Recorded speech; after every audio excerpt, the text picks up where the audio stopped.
Good evening, my dear students. This is Yusuf Barosa, founder and director of Ashoka IS Circle, Ashok Nagar Experts, Hyderabad.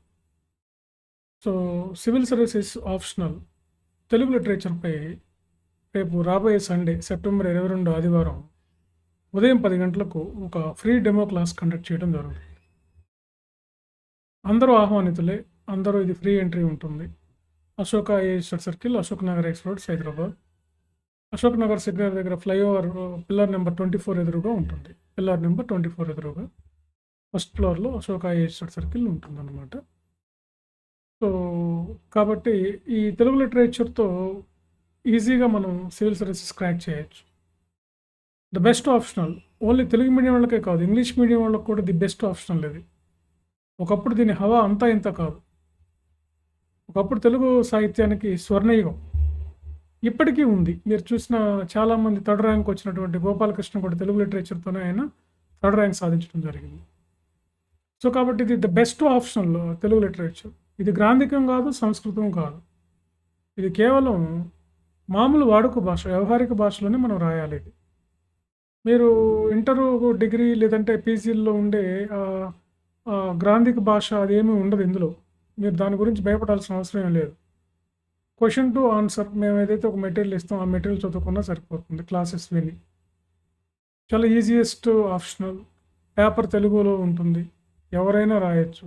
అన్నీ మీరు విన్న కథలే, మహాభారతము, అదేవిధంగా రామాయణం, అదేవిధంగా మనకున్నటువంటి అన్నీ మీకు తెలిసిన కథలే. కవులు కానీ నన్నయ్య, తిక్కన, ఎర్రన అందరూ మీకు తెలిసిన వాళ్ళే. ఆధునిక కవులు, అదేవిధంగా ప్రాచీన కవులు, మధ్య కవులు అందరూ మీరు ఎక్కడో ఒకటి స్కూల్ ఎడ్యుకేషన్లో వీళ్ళ గురించి చదివిన వాళ్ళే. పేపర్ 1లో ఏంటంటే వాళ్ళ రచనలు, పేపర్ 1లో వాళ్ళ గురించి, పేపర్ 2లో వాళ్ళ రచనల గురించి మనకి సిలబస్ ఉంటుంది. సింపుల్. ఉదాహరణకి పేపర్ 1లో నన్నయ్య రాసినటువంటి నన్నయ్య యొక్క కవితా లక్షణాలు ఉంటాయి. పేపర్ 2లో నన్నయ్య రాసినటువంటి దుష్యంత చరిత్ర మీద క్వశ్చన్లు వస్తాయి. శకుంతల, దుష్యంతుడు, వాళ్ళ వివాహం, వాళ్ళ పాత్ర చిత్రణ, ఇలాంటి క్వశ్చన్లు డైరెక్ట్ క్వశ్చన్స్ ఉంటాయి. ఇందులో ఇండైరెక్ట్గా ట్విస్ట్ చేయడానికి, అప్డేట్ చేయడానికి, ఎనాలిటికల్గా అడగడానికి ఏం క్వశ్చన్స్, కరెంట్ క్వశ్చన్స్ కానీ ఏమీ ఉండవు. స్టాటిక్ సబ్జెక్ట్ ఇది. ఎవరైతే బైహార్ట్ చేసే కెపాసిటీ ఉంటుందో వాళ్ళంతా తెలుగు లిటరేచర్ తీసుకోవచ్చు. ఈవెన్ ఇంగ్లీష్ మీడియం వాళ్ళు, గతంలో ఎంబీబీఎస్ డాక్టర్లు, ఐఐటి వాళ్ళు కూడా తెలుగు లిటరేచర్ ఆప్షన్ తీసుకుని సక్సెస్ అయినటువంటి వాళ్ళు ఉన్నారు. 2 ఆప్షన్స్ ఉన్నప్పుడైతే ఇది స్వర్ణయుగం. ఇప్పుడు కూడా దీనికి స్వర్ణయుగమే. చాలామంది ఈ ఆప్షన్స్ తీసుకుంటారు. కాకపోతే ఇంగ్లీష్ మీడియం వాళ్ళు ఇప్పుడు మీరు మిగతా ఆప్షన్స్లో ఇప్పుడు ఆంథ్రోపాలజీ, పొలిటికల్ సైన్స్, సోషియాలజీ ఈ ఆప్షన్స్లో మీకు 250+ రావడం అనేది చాలా గగనం అనమాట. మీరు చాలా వర్క్ చేస్తే కానీ 250+ వచ్చేవాళ్ళు టాప్ ర్యాంక్లో ఉంటారు, టాప్ 50, టాప్ 20లో ఉంటారు. సో అదే తెలుగు లిటరేచర్లో అయితే మీరు 300 మినిమం తెచ్చుకోవచ్చు మీరు కొంచెం కాన్సన్ట్రేట్ చేస్తే.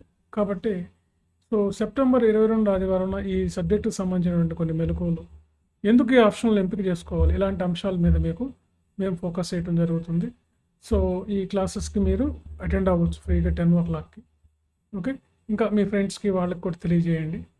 ఇంకా మీకు తెలిసిన వాళ్ళకి ఈ ఆప్షన్ల గురించి కొంచెం ఇన్ఫర్మేషన్ ఇవ్వండి. Okay, right. Thank you all of you.